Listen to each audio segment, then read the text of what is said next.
Assalamualaikum warahmatullahi wabarakatuh. Salam sejahtera untuk kita semua dan tetap semangat. Semangat pagi. Ini masih sangat pagi dan biasa kita sudah sekitar jam 5.30 kita memberikan pakan domba. Jadi ternak yang kita pelihara yaitu domba. Sesuai dengan konten yang kemarin, kita sudah janji untuk dalam rangka mendukung pertanian yang terintegrasi, integrated farming. Salah satu pendukungnya adalah pupuk. Jadi selama ini kita melakukan pertanian sebagian besar hampir 90% menggunakan pupuk organik. Dan pupuk organik itu kita buat sendiri dengan cara yang sangat sederhana, efektif dan efisien menurut saya. Jadi kita tidak banyak keluar biaya untuk itu. Kita tahu bahwa di pertanian itu sekitar 75% biaya yang harus dikeluarkan adalah untuk pupuk. Kalau kita menguasai pupuk, maka kita menguasai pertanian yang kita usahakan. Oke.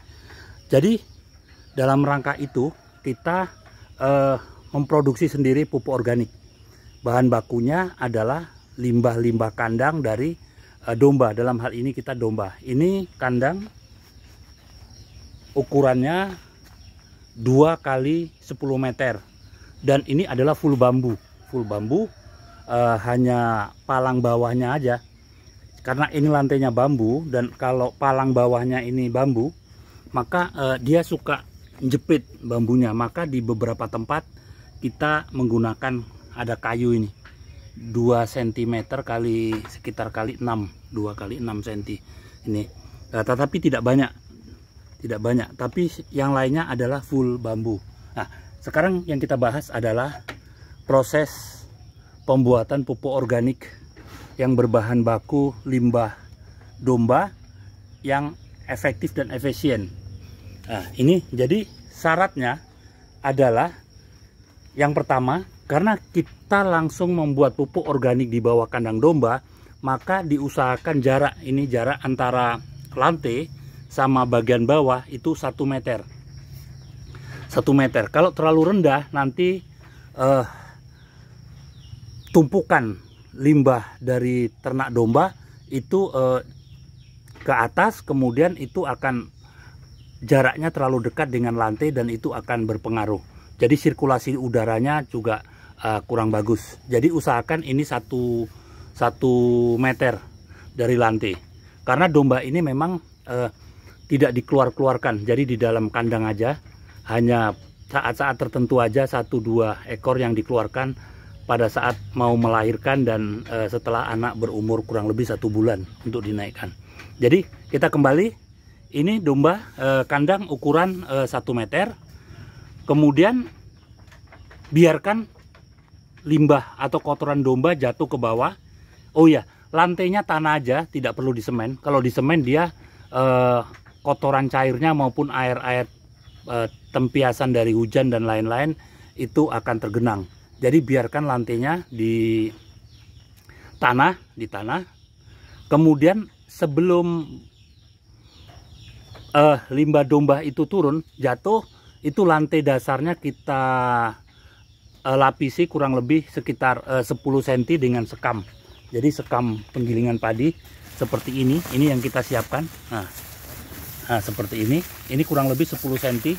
Jadi dari 2 kali 10 meter ini kurang lebih sekitar 5 goni sekam padi ini. Kemudian dibiarkan sampai proses domba mengisi pupuk organik. Ini pupuk organik.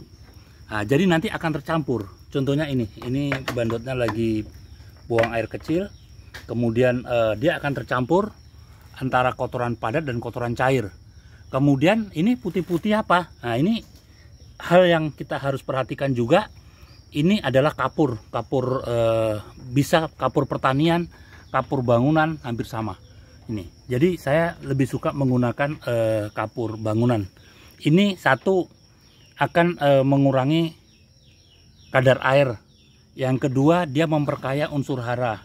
Yang ketiga, dia akan membasmi jasad-jasad renik yang negatif ini. Jadi nanti karena di dalam proses penumpukan ini terjadi proses dekomposisi, jadi penguraian menjadi pupuk kompos yang cukup bagus ini. Kemudian setiap pagi itu kita bersihkan sebelum kita kasih makan domba-domba ini, tempat pakannya itu kita bersihkan, dan limbah-limbahnya, contohnya ini sisa-sisa daun yang jatuh dan sisa-sisa pakan yang tidak dimakan, ini kita lemparkan, kita taruhkan di bawah kandang. Jadi sekalian nanti dia akan terurai, terdekomposisi oleh mikrobia yang ada di tumpukan-tumpukan ini.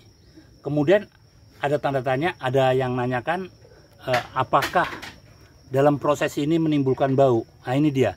Jadi pada saat kita memberikan campuran pakan setiap pagi ini adalah pakan kering yang kita mamelkan. Jadi kita kasih air sedikit. Ini juga limbah. Jadi kita perhatikan, ini ada limbah tongkol jagung, ada tebon jagung, dan lain-lain yang kita jadikan satu. Dan untuk menambah nutrisi dan juga menambah mikrobia pengurai di dalam pencernaan domba, kita berikan ini AOS amino ternak, ini feed suplemen ternak. Ini cukup bagus, jadi membantu pencernaan ternak sehingga penyerapan nutrisi oleh ternak lebih maksimal, karena ini kandungannya cukup bagus. Jadi cukup lengkap, ada unsur esensial makro dan mikro, 19 asam amino, ada hormon organik dan mikrobia. Jadi ini digunakan sehingga limbahnya juga sudah nggak bau. Sudah nggak bau, karena apa? Bau itu ditimbulkan oleh nitrogen, oleh kelebihan protein yang tidak bisa diserap. Itu yang menimbulkan bau. Jadi begitu penyerapan unsur-unsur gizi, terutama protein oleh ternak cukup maksimal, maka limbah yang dikeluarkan itu tidak bau ini. Dan ini model pakan ini sudah kita laksanakan hampir 6 bulan, dan alhamdulillah juga cempenya cukup bagus. Ini cempe yang lagi makan, jadi pakannya beda. Nah ini.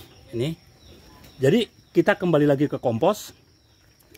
Kapan pemberian kapurnya dilakukan?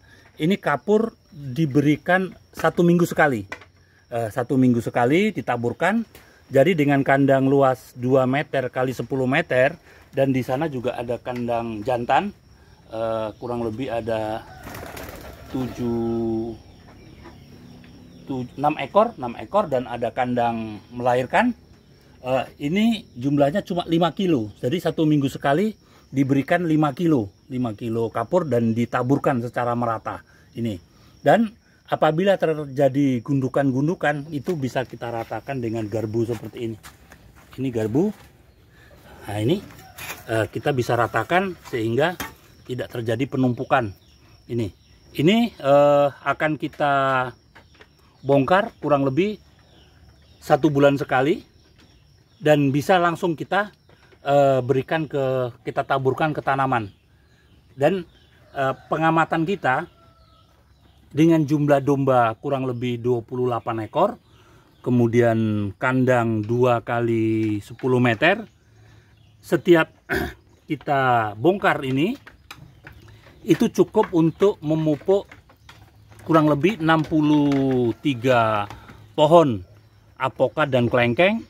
Dan nanti bulan berikutnya kita gunakan untuk mupuk bang pakan, yaitu kita tahu seperti di konten-konten kita terdahulu, kita punya bang pakan yang luasnya 1100 meter persegi. Nah itu sini sudah cukup. Jadi dengan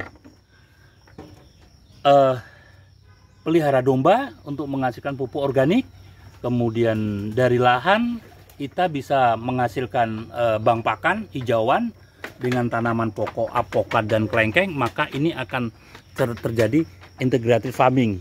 Soal pertambahan domba, nilai domba itu merupakan satu bonus Jadi kita tidak perlu lagi beli pupuk itu. Jadi apakah aosnya ini, kembali lagi ke aos, apakah aosnya itu disemprotkan? Ini saya tidak perlu menyemprotkan lagi, karena satu, limbah atau kotoran domba ini juga sudah mengandung mikrobia. Nah, dan sudah tidak berbau lagi. Jadi kita tidak semprot lagi. Jadi kita cukup berikan kapur, dan aos amino ini hanya diberikan pada saat kita pemberian pakan. Ini kalau sore kita berikan hijauan ternak.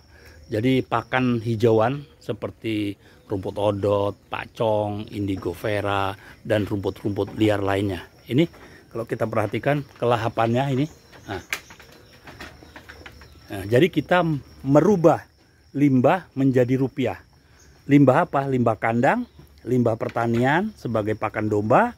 Kemudian nanti domba mengeluarkan limbah yang disebut serintil maupun cairan cair, dan ini langsung jatuh ke bawah dan kita proses menjadi kompos. Dan ini sangat menghemat tenaga. Jadi kita tidak perlu lagi membolak-balik, menumpuk sana, numpuk sini untuk menghasilkan kompos. Jadi cukup di bawahnya. Dengan catatan jarak lantai kandang dengan tanah minimal 1 meter. Ini, jadi nanti sirkulasi udara kandang masih tetap terjaga. Seharusnya kalau ini memang bisa diberi ayam bawahnya, ini sangat baik. Tetapi ada beberapa ahli domba yang mengatakan bahwa sebaiknya ayam jangan dipelihara berbarengan dengan domba, karena kutu-kutu ayam itu bisa menular ke domba. Oleh sebab itu, untuk saat ini saya belum berikan ini ternak ayam di bawah ini. Juga ayam juga bisa mengobrak-ngabrik tempat pakan dan lain-lain. Jadi lebih bagus kita nanti balik-balik pakai garbu ini, kita ratakan ini. Dan ini pada saat kita panen kompos, ini hanya dikerjakan oleh satu orang tenaga. Kemudian ini kurang lebih menghasilkan 60 sampai 70 karung. Kenapa? Ini karena ada limbah pakan yang tidak dimakan, rumput-rumput, kemudian batang-batang yang keras kita sisihkan karena nanti sulit terdekomposisi, sulit diuraikan. Ini. Jadi hanya serintil, kemudian limbah padat domba, limbah padat cair, sekam. Ini 1 minggu sekali juga kita tabur sekam, kurang lebih 1 goni yang seminggu sekali. Kemudian dasarnya tadi itu sekitar 4-5 goni, dan kapur seminggu sekali kurang lebih 5 kilo. Sangat hemat, dan ini sangat bagus untuk tanaman. Dan kita sudah buktikan tanaman apokat dan kelengkeng kita itu kurang lebih sudah berumur 2 tahun, 1,5 tahun, 2 tahun, itu pertumbuhannya cukup bagus. Dan kita senang sekali melihat perkembangan dombanya. Banyak orang mengatakan, apakah mau dikasih makan limbah pertanian? Ini nyatanya. Ini, kalau kita amati, ini dia senang sekali. Jadi limbah-limbah pertanian yang tidak digunakan oleh petani, kita ganti rugi. Kita tidak mau ambil gratis, kita hanya ganti rugi tenaganya untuk mengumpulkan daripada mereka bakar di lapangan. Dan ini, ini saya dekatkan. Ini. Jadi sangat senang sekali. Nih. Ini sarapan paginya, nanti jam 2, setengah 2 sampai jam 2 kita berikan pakan hijauan. Nih. Jadi inilah, jadi tidak ada bahan kimia yang masuk ke dalam kompos ini. Jadi ini benar-benar organik, dan mudah-mudahan konten ini menginspirasi kita petani yang merangkap peternak, baik itu sebagai usaha utama maupun sebagai sampingan atau hiburan. Ini. Oke. Terima kasih yang sudah subscribe, yang belum subscribe tolong subscribe-nya untuk mendukung konten ini tetap eksis. Dan yang berkomentar silakan, kita bisa diskusi di komentar untuk mencari yang terbaik guna perkembangan pertanian dan peternakan yang terintegrasi. Oke. Terima kasih, Gria Kebun November 2024.